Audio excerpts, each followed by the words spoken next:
بسم اللہ الرحمن الرحیم۔ السلام علیکم۔ عبد الرحمن سعودی عرب کی ایک یونیورسٹی میں پڑھتا تھا۔ ایک دن اس نے ایک بڑھیا کو بکریاں چراتے دیکھا تو اس نے بڑھیا سے کہا، خالہ آپ کی کوئی خواہش ہے تو بتاؤ، میں وہ پوری کروں گا۔ وہ بولی، میں حج کرنا چاہتی ہوں لیکن میرے ساتھ حج پر جانے والا محرم کوئی نہیں ہے۔ عبد الرحمن نے اس سے نکاح کر لیا کہ حج کرنے کے بعد وہ اسے طلاق دے دے گا، لیکن حج کرنے کے بعد وہ بڑھیا بولی، مجھے طلاق نہ دو، تم جہاں مرضی چلے جاؤ۔ تو عبد الرحمن واپس اپنے شہر لوٹ آیا۔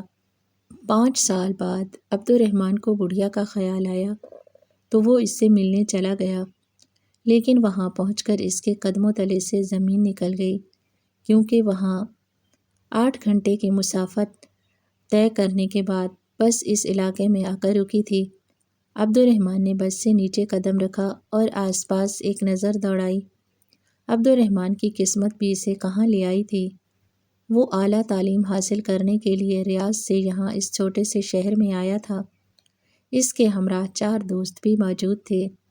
ایک نظر آس پاس دوڑائی تو ہر سو چہل پہل تھی۔ یہاں کی رونقیں ریاض کے مقابلے میں کچھ خاص تو نہ تھیں، مگر جو بھی تھا اچھا تھا۔ ان دوستوں کا مطلب تو صرف پڑھائی حاصل کرنا تھا۔ وہ مسلسل 8 گھنٹے کی مسافت طے کرنے کے بعد اس شہر میں پہنچے تھے، صرف اس لیے کہ اس شہر کی یونیورسٹی میں ان کا داخلہ ہونے کے ساتھ ساتھ ہر ماہ انہیں اسکالرشپ بھی ملنے والی تھی۔ چونکہ یہ یونیورسٹی نئی تھی، اس لیے عبد الرحمن جیسے کئی طالب علموں کے لیے سنہری مواقع فراہم کر رہی تھی۔ چند روز بعد ہی پڑھائی شروع ہو گئی۔ شروع میں پڑھائی کا بوجھ کچھ زیادہ نہیں ہوتا۔ یہی وجہ تھی کہ عبد الرحمن خود کو پڑھائی میں مصروف کرنے کے باوجود بھی اپنے گھر والوں کو یاد کرنے لگا تھا۔ گھر میں ماں باپ اور ایک چھوٹی بہن ہی تھی، جن کی کمی اسے یہاں آ کر شدید محسوس ہونے لگی تھی۔ ابھی بھی وہ ان سے فون پر بات کرنے کے بعد یوں ہی بیٹھا بور ہونے لگا تو سوچنے لگا کہ کیوں نہ باہر کا چکر لگایا جائے۔ دوست بھی خوش گپیوں میں مصروف تھے، مگر وہ اکثر زیادہ دیر تنہا ہی رہنا پسند کرتا تھا۔ عبد الرحمن اپنے ہاسٹل سے باہر نکل آیا اور یوں ہی اس شہر میں گھومنے پھرنے لگا۔ پہلے تو شہر کی رونقیں اور رنگینیاں دیکھتا رہا، پھر یوں ہی چلتے چلتے شہر کی رنگینیوں سے ہٹ کر ایک کچے سے راستے کی جانب جانے لگا، جہاں پر ہر سو سبزہ ہی سبزہ تھا۔ آس پاس کئی لوگ آ جا رہے تھے، بچے کھلی زمینوں میں کھیل کود میں مصروف تھے۔ تبھی عبد الرحمن کو ایک جانب سے چھوٹی سی سڑک سے ایک خاتون آتی ہوئی دکھائی دی۔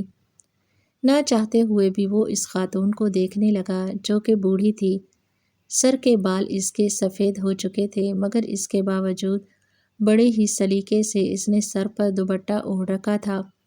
ہاتھ میں ایک لاٹھی تھامے وہ اپنی بکریوں کو ایک قطار میں آگے کی جانب لے کر جا رہی تھی۔ اتنی زیادہ بکریوں کا ریوڑ اور وہ اکیلی جان ان سب کو لاٹھی سے اشارہ کرتی ایک جانب کو لے جا رہی تھی۔ وہ منظر کچھ ایسا تھا کہ عبد الرحمن وہیں پر رک کر دیکھنے لگا۔ وہاں پر آس پاس سوائے اس کے اور کوئی موجود نہیں تھا۔ وہ بکریاں بھی جیسے اس کے ہر حکم مان رہی تھی۔ وہ اگر کہتی کہ اس طرف چلو تو بکریاں جیسے کسی انسان کی طرف اس کی ہر بات پر عمل کرتی، اسی جانب رخ کر دیا کرتی تھی۔ عبد الرحمن بغور اس عورت کو وہیں پر کچھ دوری پر کھڑا دیکھنے لگا۔ ایسا نہیں تھا کہ وہ کچھ غلط سوچ رکھنے والا شخص تھا یا نیت میں کھوٹ تھا۔ در حقیقت عبد الرحمن کی نظریں نہ جانے اس کے چہرے میں کیا کھوج رہی تھیں۔ بے ساختہ اس کا دھیان بوڑھی خاتون کی جانب گیا۔ بوڑھی عورت اس عمر میں یہ سارے کام کرتی پھر رہی تھی، نہ جانے اس کا کوئی ولی وارث تھا بھی کہ نہیں، جو خود اکیلے ہی یہ ساری ذمہ داری اٹھا رہی تھی۔ کچھ دیر بعد وہ اپنی بکریوں کو لیے ایک چھوٹے سے گھر کی جانب چل دی، جس کی 4 دیواری اس قدر چھوٹی تھی کہ وہ گھر کے اندر چلی گئی، اس کے باوجود دکھائی دے رہی تھی۔ بوڑھی عورت نے اپنی بکریوں کو ایک جانب باندھا اور پھر اندر کمرے میں چلی گئی۔ تبھی ایک شخص وہاں سے گزرا جو کہ اسی علاقے کا رہنے والا تھا۔ عبد الرحمن اس سے پوچھنے لگا، بھائی یہ بوڑھی عورت کیا اس مکان میں اکیلی رہتی ہے؟ اس کا شوہر یا بیٹے بھائی کدھر ہیں؟ یہ سن کر وہ شخص گہری سانس خارج کر کے بولا، ارے بھائی اب کیا بتائیں تمہیں، اب تم پوچھ ہی رہے ہو تو سنو۔ میں خود بچہ تھا تب سے اسے اکیلا ہی یہاں پر دیکھ رہا ہوں۔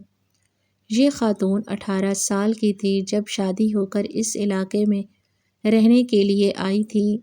اس کا شوہر بڑا ہی نیک اور خدا ترس قسم کا شخص تھا۔ سارے گاؤں میں ان کی بڑی عزت تھی، مگر شادی کے چند ہفتوں بعد ہی اس خاتون کا شوہر وفات پا گیا۔ ساس سسر تو سر پر موجود نہ تھے۔ آس پاس کے لوگوں نے تو یہ کہہ کر جینا حرام کر دیا کہ دیکھو تو کیسی منحوس نکلی، آتے ہی اپنے شوہر کو کھا گئی۔ مگر چند روز بعد یہ خبر بھی سامنے آئی کہ یہ خاتون حاملہ ہے۔ یہ خبر ان خاتون کے لیے بہت بڑی خوشخبری تھی کہ ان کے شوہر کی نشانی ان کے پاس آنے والی ہے۔ مگر یہاں پر بھی ان لوگوں نے انہیں چین نہیں لینے دیا۔ طرح طرح کی باتیں ہونے لگی، لوگ انہیں برا سمجھنے لگے، کہنے لگے یہ خاتون بھلا کیسے حاملہ ہو سکتی ہے، اس کے شوہر کو مرے ہوئے تو وقت بیت چکا ہے۔ ایسی باتیں سن کر وہ خاتون روتی رہتی، اپنے گھر سے باہر نکلنا بھی چھوڑ دیا۔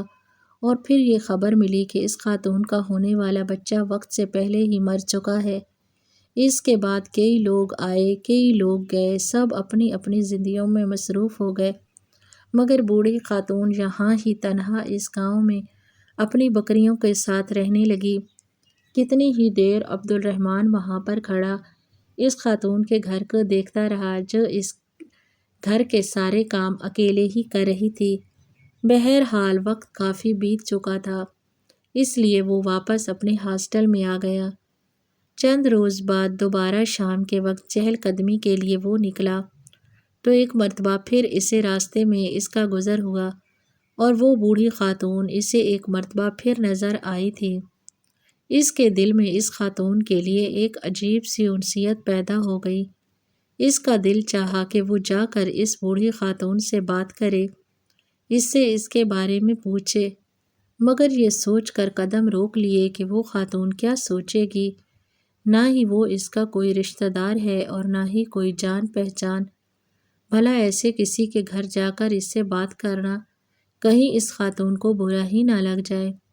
یہ سوچ کر وہ وہیں پر چہل قدمی کرتا رہا، مگر اس کے گھر کے اندر جا کر یا اس خاتون سے کوئی بات کرنے کی کبھی ہمت ہی نہیں کر پایا تھا۔ موسم بدلا تو ساتھ ہی بارشیں بھی شروع ہو گئی۔ اس رات عبد الرحمن اپنے ہاسٹل میں ہی سو رہا تھا جب بڑی دیر تک بادل گرجتے رہے اور پھر زور و شور سے بارش شروع ہونے لگی۔ اس کی آنکھ کھل چکی تھی، وہ اٹھا اور اٹھ کر کھڑکی سے باہر کا منظر دیکھنے لگا۔ آسمان پر ابھی بھی بجلی کے چمکنے کے آثار نمایاں تھے۔ تبھی اسے اس بوڑھی عورت کا خیال آیا جو کہ اس کچے چھوٹے سے جھونپڑی نما گھر میں رہ رہی تھی۔ جس قدر طوفان تھا، اسے تو اس بڑھیا کی فکر ہونے لگی تھی۔ وہ رات جیسے تیسے گزری۔ اگلے روز وہ پڑھائی کے بعد اس علاقے کی جانب جانے لگا۔ آج تو وہ ہر حال میں اس بوڑھی خاتون سے بات کرنے والا تھا۔ کل رات کے مقابلے میں آج موسم صاف تھا، سورج پوری آب و تاب سے چمک رہا تھا۔ جیسے ہی وہ اس گھر کے باہر پہنچا تو بوڑھی عورت نے گھر میں مٹی سے گارا بنا کر رکھا تھا۔ وہ اکیلی جان اپنی چھت کو اس سے لیپ رہی تھی۔ پہلے چھت پر مٹی لیپتی، پھر وہ سیدھا سی سیڑھی اتر کر دوبارہ مٹی بھر کر اوپر لے جاتی۔ عبد الرحمن گھر میں داخل ہوا اور بوڑھی خاتون کو سلام کیا۔ بوڑھی خاتون نے بھی مسکرا کر سلام کا جواب دیا۔ پھر رسمی سلام دعا کے بعد عبد الرحمن نے اس خاتون کو بالٹی میں مٹی بھر کر دینا شروع کی تو وہ خاتون منع کرتی رہ گئی کہ میں کر لوں گی، تم اتنی مشقت مت اٹھاؤ۔ مگر عبد الرحمن تو جیسے دل ہی دل میں سکون محسوس کر رہا تھا۔ سارا کام کروانے کے بعد وہ وہیں صحن میں بیٹھا ہوا تھا۔ خاتون عبد الرحمن کے لیے میٹھی گڑ کی بنی روٹیاں لے کر آئی تھیں، جسے کھا کر تو جیسے اس کی تھکاوٹ اتر چکی تھی۔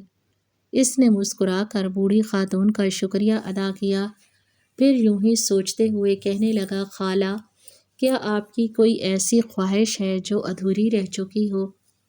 کوئی ایسی تمنا جو آپ کے دل میں موجود ہو؟ ہر انسان کی طرح آپ بھی چاہتی ہوں کہ بس ایک بار آپ کی وہ خواہش پوری کر دی جائے۔ یہ سن کر بوڑھی خاتون کے چہرے کا رنگ متغیر ہوا، سفید رنگت میں سرخی پھیلی اور آنکھوں سے آنسو چھلکنے لگے۔ کہنے لگی، ہاں، میری بھی ایسی خواہش ہے، مگر وہ خواہش کبھی پوری نہیں ہو سکتی۔ عبد الرحمن فوراً بولا کہ مجھے بتائیں، ہو سکتا ہے میں آپ کی یہ خواہش پوری کر سکوں۔ اتنا سن کر وہ خاتون کہنے لگی، میری خواہش تھی کہ میں حج یا عمرہ کر سکوں، مگر میری یہ خواہش وقت کے ساتھ ساتھ میرے دل میں ہی دفن رہ گئی۔ اتنا کہتے ہوئے اس خاتون کا چہرہ آنسوؤں سے بھیگ چکا تھا۔ عبد الرحمن بھی اسے روتا ہوا دیکھ کر روحان سا ہو چکا تھا۔ کہنے لگا، آپ اب تک پھر کیوں نہیں حج یا عمرہ کرنے کے لیے خانہ کعبہ گئیں؟ ویسے بھی یہاں سے جانے میں کوئی خاص خرچ تو نہیں ہوگا، یا پھر آپ کے پاس رقم نہیں تھی؟ عبد الرحمن اس خاتون سے یہ بات کرنے لگا۔ اس نے تو سوچ لیا تھا کہ اپنی طرف سے رقم اس خاتون کو دے دے گا۔ اگر اسے مالی مشکلات ہیں تو وہ ضرور اس کی جو خواہش پوری کرے گا۔ مگر وہ بوڑھی خاتون کہنے لگی، نہیں، میرے پاس رقم موجود ہے، مگر میرے پاس محرم رشتہ نہیں ہے، نہ ہی میرے پاس میرا شوہر ہے، نہ ہی بیٹا، نہ ہی بھائی، اور نہ ہی کوئی محرم رشتہ جس کے ساتھ میں حج کرنے کے لیے جا سکتی۔ وقت کے ساتھ ساتھ تو جیسے یہ خواہش میرے دل میں ہی دفن ہو کر رہ چکی ہے۔ یہ تو شرعی مسئلہ ہے، مگر اب کیا کر سکتے ہیں؟ اتنا کہہ کر وہ خاتون روتے ہوئے وہاں سے اٹھ کر کمرے میں چلی گئی اور عبد الرحمن بھی واپس اپنے ہاسٹل میں آ گیا۔ اس رات اس کی آنکھ نہیں لگی تھی۔ اس نے جس مان سے اس خاتون سے کہا تھا کہ وہ اس کی ہر خواہش کو پورا کرے گا، اور یوں اب اس کی یہ خواہش سن کر وہ چاہتے ہوئے بھی اس کی خواہش پوری نہیں کر پا رہا تھا۔ یہ بات اسے اندر ہی اندر جھنجھوڑ رہی تھی۔ آخر وہ اس خاتون کی کیسے مدد کرے، کیسے اس کا محرم رشتہ ڈھونڈے جو اس کو خانہ کعبہ کی زیارت کروا سکے۔ ساری رات وہ یوں ہی سوچتا رہا کہ جب اچانک خدا کی طرف سے اس کے دل میں الہام کی طرح ایک بات آئی تھی۔ اس کے ذہن میں یہ بات آئی کہ کیوں نہ وہ اس عورت سے نکاح کر لے، صرف اس لیے نکاح کے بعد وہ اس کا محرم ہو جائے گا، اور یوں وہ اسے حج کروانے کے لیے بھی لے آئے گا۔ اس طرح جیسے ہی وہ حج کر لے گی تو وہ وہاں سے واپس آ کر اسے طلاق دے دے گا۔ یہ خیال اچھا تھا، مگر وہ ڈرتا بھی تھا۔ کچھ تو معاشرے کا بھی اسے ڈر تھا، کیونکہ وہ ایک 21-22 سال کا نوجوان تھا، جبکہ وہ خاتون اپنے بڑھاپے میں قدم رکھ چکی تھی۔ یہی سوچتے ہوئے وہ کتنے ہی روز تک دوبارہ اس جانب نہ گیا، مگر پھر اس بارے میں اس نے ایک عالم دین سے مشورہ لینے کا سوچا۔ وہ اس روز یونیورسٹی نہیں گیا تھا۔ اس نے ایک جانے مانے عالم دین کے بارے میں پوچھا، پھر سیدھا ان کے گھر تشریف لے گیا۔ جب اس بارے میں اپنے خیالات بیان کیے تو وہ عالم دین کہنے لگے کہ اس میں کوئی دقت نہیں ہے، نہ ہی ہمارے دین میں عمر متعین کی گئی ہے۔ اگر تم ایک نیک عمل کے تحت اس خاتون سے نکاح کرنا چاہتے ہو تو بے شک کرو، مگر اس میں اس خاتون کی رضامندی شامل ہونا ضروری ہے۔ یہ سن کر وہ لڑکا بھی مطمئن ہو چکا تھا۔ اگلے روز جب وہ اس خاتون کے گھر گیا تو وہ خاتون اپنی بکریوں کے لیے چارہ کاٹ رہی تھی۔ اس لڑکے کو دیکھ کر اس کے چہرے پر ایک مسکراہٹ سی پھیل گئی۔ پھر اس سے کہنے لگی، بتاؤ لڑکے، کیا بات ہے؟ آج کیوں میرے اس غریب خانے میں ایک مرتبہ پھر چلے آئے ہو؟ یہ سن کر عبد الرحمن مسکرایا اور پھر ڈرتے ڈرتے اپنے لبوں سے یہ بات کی کہ میں آپ سے نکاح کرنا چاہتا ہوں۔ یہ سن کر تو اس عورت کے چہرے کا رنگ اڑ چکا تھا۔ وہ حیرت سے اس کا چہرہ دیکھنے لگی، پھر وہاں سے اٹھ کھڑی ہوئی، کہنے لگی، تم جانتے بھی ہو یہ کیا کہہ رہے ہو؟ یہ سن کر عبد الرحمن کہنے لگا، جی ہاں، میں جانتا ہوں، کہ آپ کی اس خواہش کو میں چاہتا ہوں کہ آپ کی خواہش کو ضرور پورا کروں۔ میں نے اس بارے میں بہت سوچا، پھر اس نتیجے پر پہنچا ہوں کہ میں آپ سے نکاح کر کے آپ کو حج ضرور کرواؤں گا۔ اس کے بعد حج سے واپسی پر میں آپ کو طلاق دے دوں گا۔ ویسے بھی میری پڑھائی پھر یہاں پر مکمل ہو جائے گی اور میں واپس اپنے شہر چلا جاؤں گا۔ آپ اپنی آگے کی زندگی یہاں پر معمول کے مطابق گزار لینا۔ اس خاتون نے گہری سانس خارج کی، اس کی آنکھوں میں آنسو تھے۔ کتنی ہی دیر وہ کوئی جواب نہ دے پائی، پھر کہنے لگی کہ میں اس بارے میں جلد از جلد سوچ کر کوئی فیصلہ جلد بازی میں کوئی فیصلہ نہیں کرنا چاہتی، اس لیے میں تمہیں اس بارے میں سوچ کر بتاؤں گی۔ عبد الرحمن بھی واپس ہاسٹل میں آ گیا۔ وہ اکثر 1 یا 2 دن چھوڑ کر اس جانب چکر لگاتا رہتا۔ جب ایک روز اس کے ہاسٹل میں ایک شخص اسے پیغام دینے آیا کہ وہ بوڑھی خاتون اس سے ملنا چاہتی ہے، اس کے ساتھ موجود لڑکے حیرت سے اسے دیکھنے لگے کہ آخر یہاں اس کی کون سی رشتہ داری نکل آئی۔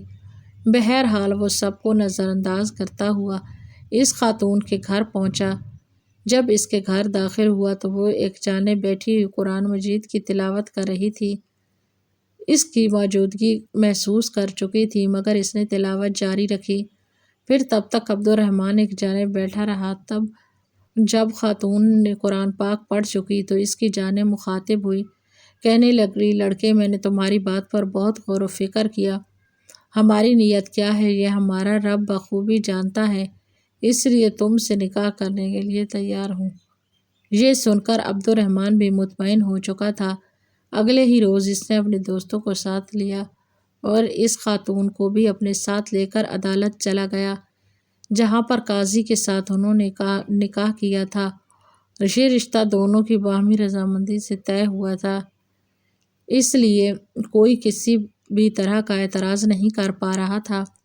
1 ہی ماہ بعد حج شروع ہونے والا تھا۔ تب تک وہ خاتون عبد الرحمن کے نکاح نامے کے ساتھ عبد الرحمن کے نکاح میں تھی۔ نکاح کے بعد عبد الرحمن واپس ہاسٹل میں چلا آیا۔ چند روز بعد وہ اس خاتون کے پاس چکر لگاتا، کبھی گھر کے کسی کام میں اس کی مدد کروا دیتا تو کبھی اس کے لیے کوئی کھانا لے جاتا۔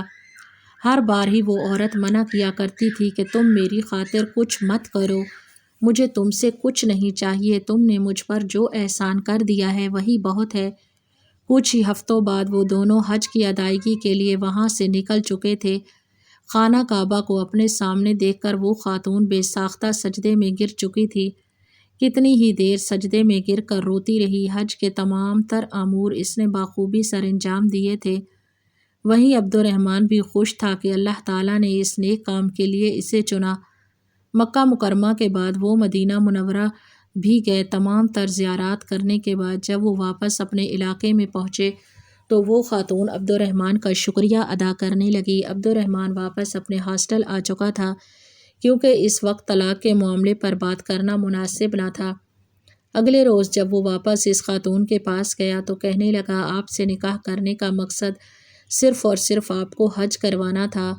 اب تو آپ کی یہ خواہش بھی پوری ہو چکی ہے، اس لیے میں چاہتا ہوں کہ اب آپ کو طلاق دے دوں۔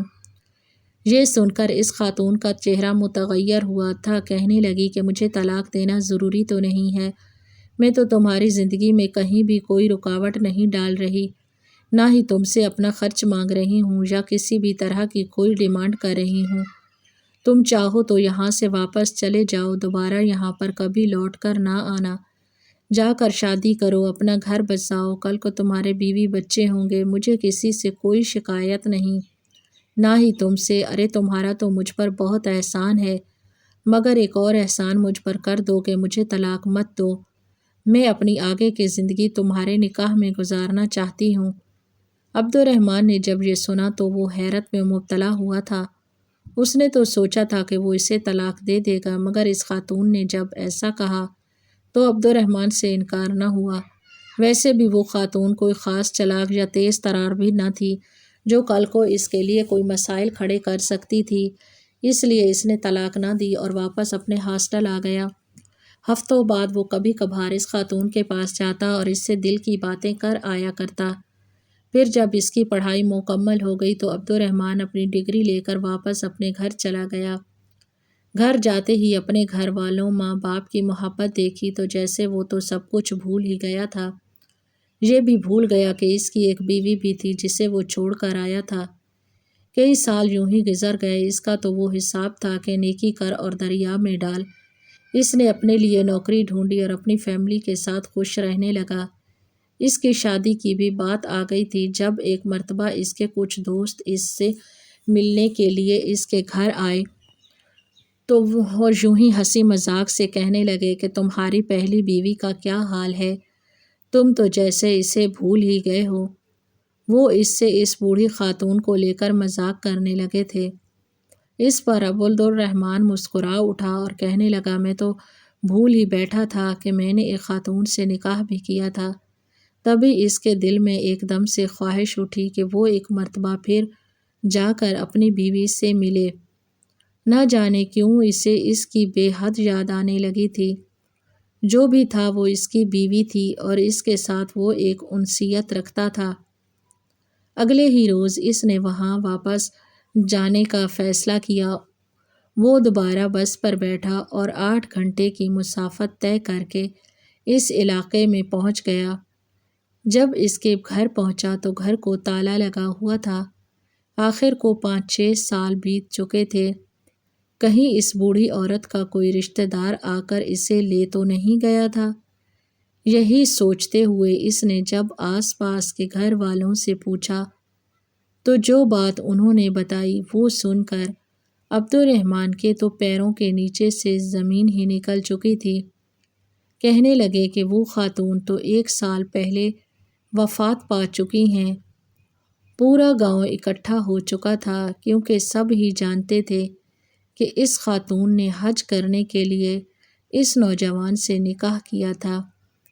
تبھی ایک بزرگ شخص جو کہ اس علاقے کی مسجد میں مؤذن تھے چلتے ہوئے عبد الرحمن کے پاس آئے۔ کہنے لگے کہ یہ لو تمہاری امانت۔ عبد الرحمن نے جب یہ دیکھا تو وہ چابی تھی اس خاتون کے گھر کی۔ کہنے لگے کہ تمہاری بیوی کی ہر چیز کے وارث اب تم ہی ہو، یہ گھر بھی تمہارا ہے اور اس گھر میں موجود ہر چیز بھی تمہاری ہے۔ میں نے اس خاتون کے ساتھ وعدہ کیا تھا اور میں نے اس خاتون کی نماز جنازہ کے بعد اس گھر کو تالا لگا دیا تھا، اسی بھروسے سے تھا کہ اگر اس کا کوئی وارث آیا تو اسے دے دوں گا۔ عبد الرحمن نے وہ چابی لی اور پھر نہ چاہتے ہوئے بھی گھر کا دروازہ کھول کر اندر داخل ہو گیا۔ اسے یوں لگا جیسے ابھی بھی وہ خاتون یہیں پر بیٹھی ہوئی بکریوں کے لیے چارہ کاٹ رہی ہوگی، جیسے وہ اکثر اسے ملا کرتی تھی۔ اس کی آنکھوں میں آنسو تھے۔ وہ چلتا ہوا اندر آیا، کمرے کا دروازہ کھولا۔ کمرے میں موجود تمام چیزیں جوں کی توں پڑی تھیں۔ جب اس کی نظر ایک بیگ پر پڑی، اس نے جیسے ہی بیگ کھولا تو اس میں کچھ کپڑوں کے ساتھ کچھ کاغذات بھی موجود تھے۔ وہ کاغذات ایک زمین کے تھے جس کے ساتھ ایک تحریر بھی لکھی تھی کہ میرے بعد میری اس زمین کا مالک میرا شوہر ہوگا۔ یہ پڑھ کر تو عبد الرحمن کے ہوش فنا ہوئے تھے۔ اس نے تو سوچا بھی نہیں تھا کہ اس کی یہ نیکی یوں اس کے سامنے آئے گی۔ وہ زمین اس خاتون کو اس کے چچا کی طرف سے ملی تھی۔ چونکہ چچا کی کوئی اولاد نہ تھی، وہی ان کی جائیداد کی وارثہ تھی۔ اس خاتون نے تو اپنی زمین عبد الرحمن کے نام کر دی۔ وہ تمام تر کاغذات لے کر وہاں سے اپنے گھر چلا آیا۔ اس نے پہلے تو اپنے والدین کو اس بارے میں کچھ نہیں بتایا تھا۔ جب اس بارے میں بتایا تو اس کے والد اپنے بیٹے کے سر پر بوسہ دیتے ہوئے کہنے لگے بے شک تم نے بہت اچھا کام کیا، بھلائی بھی کی اور بدلے میں لالچ بھی نہیں کیا۔ یہی وجہ ہے کہ خدا نے تمہیں اس انعام سے نوازا ہے۔ جب اس زمین کے بارے میں چھان بین کی گئی تو وہ زمین جدہ میں ساحلی علاقوں کے قریب موجود تھی جس کی قیمت 300 ملین ریال تھی۔ یہ سب کچھ عبد الرحمن کا تھا جو کہ صرف اور صرف اس خاتون کی بدولت ہی اسے مل پایا۔ خدا نے اس کی نیکی کا اجر دے دیا تھا۔ بے شک نیکی کرنے کے بعد اس کو بھول جانا ہی بہترین عمل ہے۔ نیکی اور احسان کا اجر لوگ دیں یا نہ دیں مگر ہمارا رب بہترین طریقے سے دیتا ہے۔ آپ کو کہانی کیسی لگی کمنٹ سیکشن میں اپنی قیمتی رائے کا اظہار ضرور کریں۔ آئندہ بھی اس طرح کی سبق آموز کہانیاں سننے کے لیے ہمارے چینل کو ضرور سبسکرائب کریں۔ شکریہ۔ اللہ حافظ۔